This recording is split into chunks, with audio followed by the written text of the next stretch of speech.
Четвъртото издание на Никулденския конкурс на грамофона приключи повече от успешно.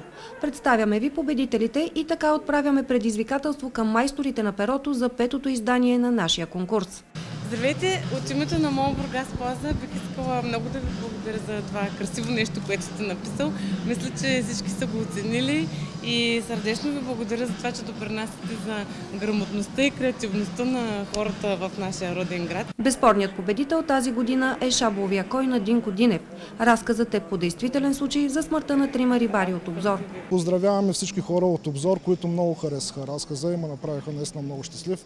Това е разказ за всички морски хора, защото случката е символ на може би на този по-сложен морски живот и на това минало, което няма да се върне никога вече. Мрежите на Анастасия Стайкова пък си заслужиха втората награда.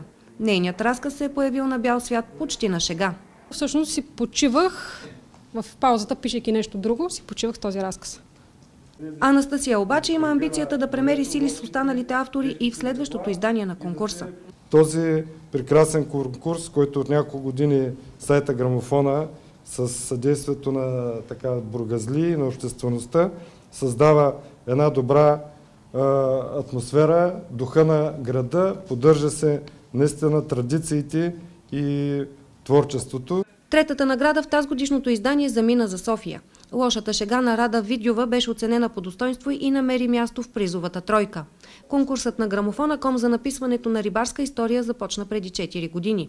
Смело можем да се похвалим, че благодарение на нашите читатели го превърнахме в една от най-добрите литературни традиции на Бургас. И освен традиция се налага като една неотменна част от литературния живот на град Бургас. Затова, като съберем всичко, което е станало през последните няколко години, което е написано, а и това, което ще дойде след още една-две, вероятно ще имаме достатъчно материал за един хубав сборник с най-различни морски и рибарски истории. За Грамофона Нюз, Женя Петкова.